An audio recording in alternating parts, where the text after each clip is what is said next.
मैं बता रहा था कि फल खाने से जो तंत्रिकाएं, जैसे आप फल जब रस को पीते हैं ना, तो पीने के बाद डायरेक्ट ये रस जो भी होता है, जिस वजह आप मौसमी का रस पिए, अनार का रस पिए या अंगूर का रस पिए, मतलब जितनी भी चीज़ की रस पीते हैं आपको डायरेक्टली ऑर्नॉल ले लेता है, ऑर्नॉल में पचाने की क्रिया को कंप्लीट करता है। लेकिन हमको क्या करना चाहिए कि हमको खाना चाहिए। खाने से हमारे जबड़े से होता है ये तंत्रिकाएं, कई लाख तंत्रिकाएं हमारे ब्रेन से लेकर पूरी बॉडी को इंप्रेशन करते हैं और जितनी तत्व होते हैं, मटेरियल्स होते हैं, हमारे शरीर को पहुंचाने का काम करती हैं। अब क्या होता है, जैसे कहने का तात्पर्य है कि अगर हमको गोरखपुर जाना है,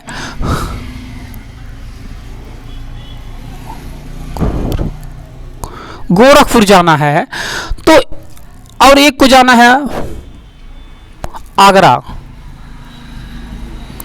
आगरा जाना है, यानी दो लोग हैं, दो लोगों को अलग अलग जाना है, तो 1 घंटा के बाद, यानी 1 और 2, यानी इसका नाम है ए और इसका नाम है बी, यानी ए को 1 घंटा पहले हम गोरखपुर भेज दिए और 2 घंटे के बाद इसको बी को भेज रहे हैं गोरखपुर ही, तो बताओ सबसे पहले कौन पहुंचेगा? जो पहले चला होगा। ठीक, बस मैं उदाहरण दे रहा था आपको। ठीक इसी तरह से जब आप जूस को पी लेते हैं तो आपको हॉर्मोन पचाता है, पचाने के बाद कौन से किसी हीमोग्लोबिन के कण में शामिल होता है, सम्मिलित होने के बाद तब आपको कोशिका प्रोटीन पहुंचा पाती हैं।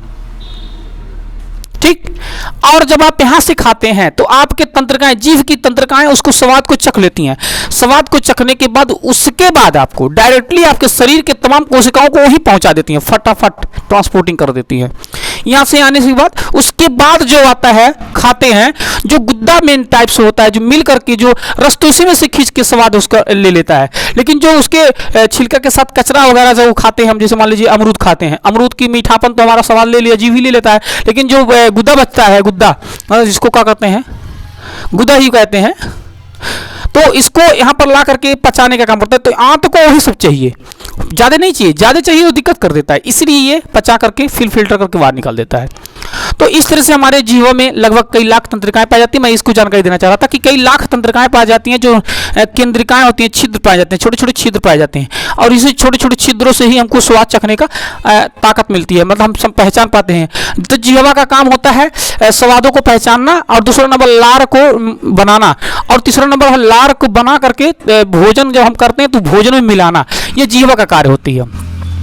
अब देखिए जीवा का काम होता है दांत। अब देखिए जब हम खाना खाते हैं तो दांत का काम है, दांत 4 प्रकार के होते हैं, एक होते हैं चर्वक दांत, एक होते हैं कृदंत दांत, और एक होते हैं रंधक दांत, और एक होते हैं चौड़क दांत।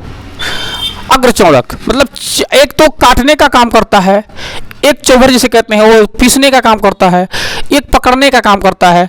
तो रंधक दांत करते कहाँ, रंधक मतलब नुकीला नुकीला होता है, साइड साइड पे होते हैं, वो फलों को छेदने का और कुचले तोड़ने का काम करते हैं।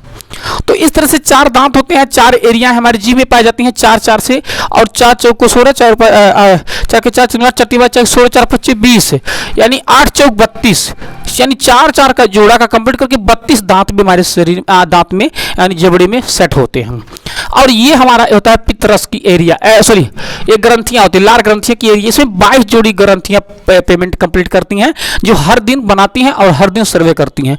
और हमको ब्रश इसलिए करना चाहिए क्योंकि ब्रश करने से हमारे दांत जो हमको ब्रश लोग करते हैं ना, ब्रश तो हमको बिल्कुल नहीं पसंद है, क्योंकि ब्रश नहीं करना चाहिए। इसलिए नहीं करना चाहिए, मैं ये नहीं कह रहा हूँ कि ब्रश करने से गलतियां होती है, ब्रश करने से आपके मुंह से बदबू और कचरा खत्म होती है, लेकिन कितनी बीमारियां लेकर आती है मैं इसको भी बता दे रहा हूँ। क्योंकि देखिए जब आप करते हैं ना तो ये आपके दांत की जो एरिया होती है, जिसको कहने का काम है पीटने का काम करना है, तो पीटने का काम करना है, उसको सहलाने से कोई खर्च नहीं, चलने वाला तो नहीं है। तो हमारे दांत के जो जबड़े होते हैं उसको कूचने से ही मजबूत होते हैं, बैठने का हुल्स जाता है, हुल्सनेत का। तो हम लोग जब दांतवन को कूचते हैं ना तो हमारे दांत की जबड़ी जो होती है फिर सेट हो जाते हैं, और रोज डेली हम यही काम करते हैं। तो इसीलिए हमारे पहले के दादा बाबा जो होते थे, पहले के लोग जो होते थे, वो लोग दांतवन करा करते थे, ब्रश व्रश नहीं होता था। हाँ तो ब्रश नहीं होता तो दिक्कत क्या होती, उनके दांत पीले होते थे लेकिन मजबूत हुआ करते थे। तो मजबूत हो। अब के लोग क्या करते हैं, सुबह शाम ब्रश करने के बाद उनके दांतों में पेन, दर्द वगैरह तमाम तरह से बीमारियां, बैक्टीरिया हो जा रहे हैं। ये वजह इसी है कि ये हमको ये जो छिद्र होते हैं, जो हमारे दांत के जबड़ों में नस खुलती है ना, उसको खुरूद देता है। ये क्या करता है, खुरूद देता है, खुरच कर देता है, स्क्रैच कर देता है। स्क्रैच करने से उसमें जो बैक्टीरिया हो जाते हैं और जो खाना खाते हैं वो डायरेक्ट उसमें जाकर सड़ने लगते हैं। इसलिए हमको दातुवन करिए, आप दातुवन करिए रोज डेली, पर डे दातुवन करें, और नीम का हो सकता है, जो भी आपको उपलब्ध हो दातुवन करिए। हफ्ते में 2 मरतबे आप ब्रश कर सकते हैं मेरे हिसाब से। दांत को आपका पीला ना दिखे इसके लिए मैं बोल रहा हूँ। कोई जरूर अगर ब्रश नहीं करेंगे तो भी कोई दिक्कत ही नहीं है, लेकिन आप क्या करें, हफ्ते में 2 मरतबे जरूर ब्रश करें ताकि आपका दांत पे पीलापन यानी पीलापी का पेंट या काला ना पड़ करीखा, मतलब जो आप क्या बोलते हैं पीलापन ना आवे, जिसके लिए आप ब्रश कर सकते हैं। अब तो दुनिया की भी केमिकल आ गई है, लेकिन ब्रश दातुवन से और ब्रश से बहुत ज़मीन आसमान की फ़र्क होती है। बहुत ज़्यादा इंपॉर्टेंट है हमारे लिए दातुवन से हमारे जबड़े मेंटेनेंस होते हैं, जो फालतू के मसूड़े होते हैं वगैरह वगैरह जो कंप्लीट हो जाते हैं उसको भी मेंटेनेंस करना चाहिए, इसलिए हमको दातुवन इंपॉर्टेंट हो जाती है। और ब्रश से हमारी खाली हम दांत को पॉलिश कर सकते हैं, उसमें साफ़ हो जाती है, बस इतना होता है, साफ़ हो जाता है। जैसे देखिए हमारी माताएं बहनें क्या करती हैं, घर को एक तो पक्का होता है, पक्का जिसके घर में है तो पक्का होने के बाद तो चमक ही रहा है, लेकिन उसके बाद पोंछना भी पड़ता है। ठीक इसी तरह से देहात में भी बात करते हैं, घर को बहारा तो जाता है, साफ तो किया जाता है, साथ में उसको पोछा भी लगाया जाता है। तो पोछा लगाने का, ये तो पोछा तो लगा देते हैं लेकिन साफ नहीं होता, साफ करते हैं लेकिन उसमें से मेंटेनेंस तरीके साफ नहीं होता है। तो इसलिए हमारे उस मसूड़ों को, क्योंकि हमारा मसूड़ा इतना कोमल होता है, इतना नाजुक होता है, और अगर उसको हम दांत से उसमें कोई तमाम तरह से प्लास्टिक वगैरह से ब्रश करते हैं ना, और कुछ तो लोग तो 90% लोगों को ब्रश करने का तरीका भी नहीं है, वो लोग जैसे लाठी पकड़ के खूब मजबूत पकड़ के धरते हैं, ऐसा ऐसा करके, मतलब वैसा करता है कि दतवा तो उखाड़ देंगे। हल्के हाथ से ब्रश को पकड़े, हल्का से ओनली फॉर ऐसा एक उंगली से आप ब्रश को पकड़े ताकि आपके ब्रश पर भी जरम ना आए, दांत पर भी जरम ना आए। अब कुछ ना को क्या करे, खड़ा दबा कर चेक करके वो करे तो खरोच को निकाल देगा पूरा मटिए। ऐसे आपके शरीर का दांत का वही होता है, आपको पकड़ के ब्रश करते हैं, खाएं ऐसा मालूम पड़ता है कि जैसे दुश्मनी चल रहा था तवा से।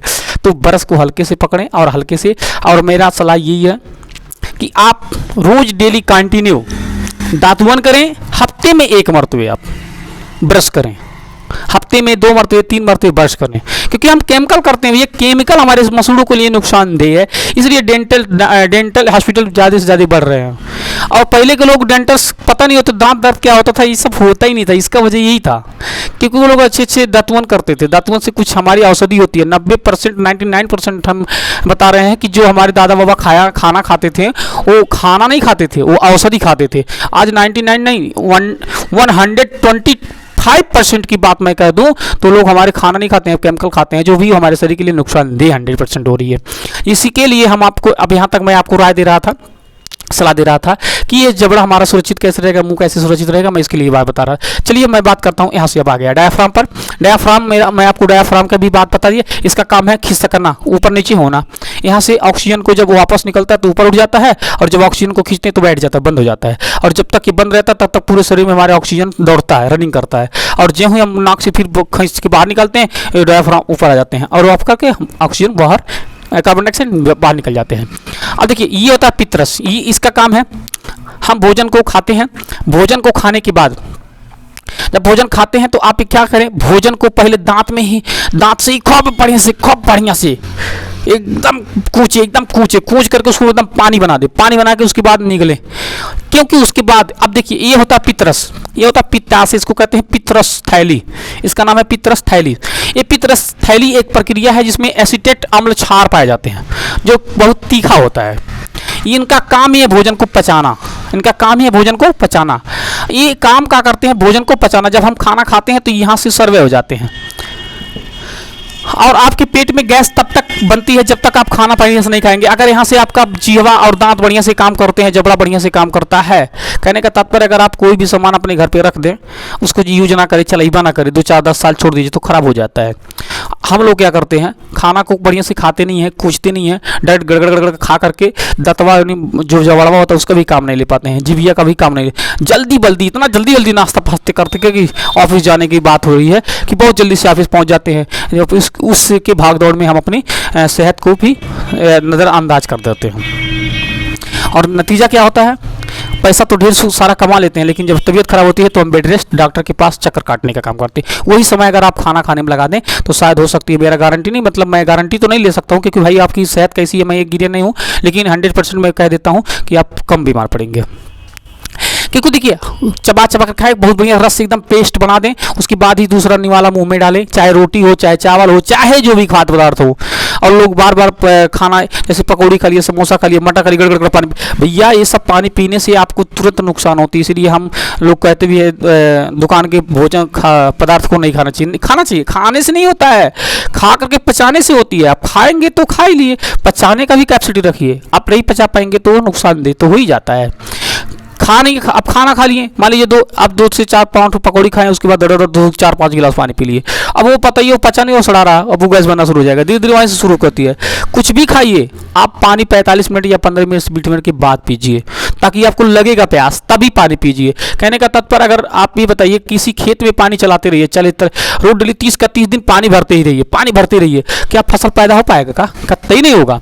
ठीक इसी तरह से हमारे शरीर में भी होते हैं, जब हमको प्यास ही नहीं लग रहा तो हम पानी पी रहे हैं, प्यास ही नहीं लग रहा पानी पी रहे हैं, खाना भूख ही नहीं लगा खाना खा ले रहे हैं, तो हमारी जो पितरस होते हैं इस धीरे धीरे अनर्गल खर्च होते हैं और धीरे धीरे कोशिकाएं सिकुड़ जाती हैं और सिकुड़ जा करके पितरस बनना कम हो जाती हैं। और जब कम हो जाती हैं तो हमारा अमाशय डैमेज करता है, अमाशय डैमेज करने के बाद लूज मोशन हो जाएगा, लूज मोशन होने के बाद आपको तुरंत पेट में ढुआ ढेकार गैस वगैरह बनना शुरू हो जाएगी और आप बीमार होना एकदम तय हो जाएगी। इसलिए भैया आप ध्यान रखें, गैस बनने से छुटकारा तभी पाएंगे जब आप बहुत बढ़िया से चबा चबा कर कुछ के एकदम लार बना दीजिए और खाना तब इसको दूसरा निवाला को अंदर आने दीजिए, अन्यथा तब तक कूचिए जब तक भले समय लगे। जिंदगी भर पैसा कमा कर क्या करेंगे? जिंदगी भर सेहत बनाने के लिए कमा रहे हैं, तो अगर आपका सेहत ही सही नहीं रहेगा तो आप पैसा लेकर क्या करेंगे? इसलिए टाइम दीजिए खाना खाने के लिए। लोग वैज्ञानिक हिसाब से, विज्ञान के हिसाब से 45 मिनट तक खाना खाना है। बताइए कोई 45 मिनट खाना खाता है? कभी नहीं खाता है। और 48 मिनट के अंदर भोजन कर लेना है, बनने के बाद ठीक 48 मिनट के अंदर भोजन कर लेना है। अब बताइए दोनों को अंतराल देख लीजिए, कोई है? मैं तो पूरी भारत नहीं बल्कि पूरी दुनिया की बात कर दूंगा, कहीं नहीं होंगे कि 45 मिनट तक कोई खाना खाता होगा, कोई नहीं होगा। नहीं, नियम फॉलो नहीं करते हैं और उसका रिस्पॉन्स हमको भुगतना पड़ जाता है। तो ठीक है, अब बाकी आप कैसे करेंगे वो आपका विषय है, मेरा तो काम था समझाना और बताना। देखिए अब ये होता है लार ग्रंथियां, इसमें मुख गुहा इसको कहते हैं। लार ग्रंथियां 22 जोड़ी होती हैं। एक ग्रासिका होती है जो ग्रास नॉल बोलते हैं, जो आहार नाल होता है। या डायाफ्राम में बताया, ये अमाशय होता है। अमाशय का मतलब होता है भोजन को, इसमें पाचन क्रियाएं होती हैं, इसमें से भोजन बन के पेस्ट बन जाता है। पेस्ट बनने के बाद ये ट्रांसपोर्ट करता है, यहाँ पर आकर के एंजाइम और हीमोग्लोबिन का कन्वर्टेशन होती है। उसके बाद यहाँ से लुगदी को छांट करके मलबा में मलबा जिसको लैक्टोज मिलता है, लैक्टोज मिल करके लैट्रिन के रूप में तब्दील करके मुख गुहा से बाहर निकाल दिया जाता है। ठीक, अब ये देख लीजिए, इसको पित्त नली कहते हैं। ये होते हैं एकीकृत, इसको लीवर अंग्रेजी में कहते हैं। आग्नेयाशय जिसमें मतलब इसमें जो लैक्टोज मिलता है, लैक्टोज तमाम 7 प्रकार के पदार्थ इसमें पाए जाते हैं। लैक्टोज, एसिटिनिन, पेप्सिन, रेसिन ऐसे पदार्थ होते हैं जो इसी में मिलते हैं। और देखिए लैक्टोज, पेप्सिन, नाइलिन आज जैसे पदार्थों से हल्दी वगैरह से जो बनता है, हल्दी से ही बनता है। आज हमारे लोग कम 90% लोग क्या करते हैं कि हम लोग कहते हैं मसाला वसाला मत खाओ, बहुत जो सुखवार लोग गाँव धनी लोग हैं, भैया सब चीज़ खाओ, कोई आपत्ति नहीं है, लेकिन मेहनत करो। सब कुर्सी पे बैठ के एसी में पंखा में बैठ के रहबो रहीबा करबा तो कैसे सुखी रहबा? रहा दिक्कत नहीं बा, खैले में कोनो दिक्कत नहीं है, खा के पचौले में दिक्कत है। खा के कुर्सी दिन भर सुतबा तो कैसे पची? मेहनत करो। दादा बाबा मेहनत करते थे इसलिए 100 साल जीते थे। हमारे लोग 100 साल नहीं जी रहे, पैसा ज़्यादा से 100 लाख रख ले रहे हैं, सेहत नहीं पा रहे हैं। उसकी मुख्य वजह यही है कि हम लोग बड़े धांधली में काम करते हैं, खाना खाने में बहुत धांधली है, नाश्ता पानी है। अपनी ज़िंदगी पैसा इसलिए कमाया जा रहा है कि हम ऐश करें, ऐसा नहीं कर रहे हैं लोग जल्दबाजी में। तो कृपया करके आप लोग इस वीडियो को देखें, लाइक करें, सब्सक्राइब करें, चैनल को हमारे भी सब्सक्राइब करें और अक्सर एजुकेशनल चैनल को सब्सक्राइब करें और आगे अपने जानने वाले पहचानने वाले के लिए प्रमोट करें और इसी तरह से ज्ञानवर्धक वीडियो देखने के लिए हमारे चैनल को जरूर सब्सक्राइब करें। मैं और भी बहुत बढ़िया बढ़िया आप लोग को ज्ञानवर्धक के वीडियो देता रहूँगा। इसलिए देखिए अब मैं बताता हूँ अग्न्याशय है, ये इसका नाम है परिशेषिका। परिशेषिका, ये परिशेषिका मतलब होता है जो शीशन, जिसको हम पानी पीने के बाद मूत्राशय होता है, जिसको यूरेट बोलते हैं, पेसमेकर में यूरेट बोलती है, जिसको किडनी को फिल्टरिंग करता है। किडनी अब अगली बार में मैं किडनी का फिगर बना के किडनी का जैसे पेशाब कैसे बनती है, क्या चीज़ होती है, उसके लिए मैं आपको यहाँ से क्लियर दिखाऊंगा। तो इसका नाम है परिशिका। हाँ परिशिका है जो हम मूत्राशय को क्लियर निकालने का काम करता है। और नहीं तो भूल जाएंगे, कहेंगे ये का लिखा गया। हाँ देखिए, अब देखिए अमाशय हो गया, ये क्षुद्रांत हो गया, छोटा आंत, बृहदांत, ये बड़का आंत, और गुदाद्वार, ये गुदाद्वार होता है। यहाँ से आप आगे जाएंगे, इसके बाद देखिए इस कंप्लीट करने की चीज़ को अगर आप कंप्लीट करते हैं तो सारी चीज़ से आपको बीमारियों से छुटकारा मिलने का 100% कंप्लीट हो जाती है। बाकी और से वीडियो रह गए हैं और कुछ चीज़ें बनाना है, अगले मैं वीडियो में आप लोग को आगे कवर करने की कोशिश करूंगा। इसलिए आप लोग को एक बार नमस्कार, और हमारे राग सर एजुकेशनल चैनल को सब्सक्राइब करें, लाइक करें, कमेंट करें और शेयर करना ना भूलें।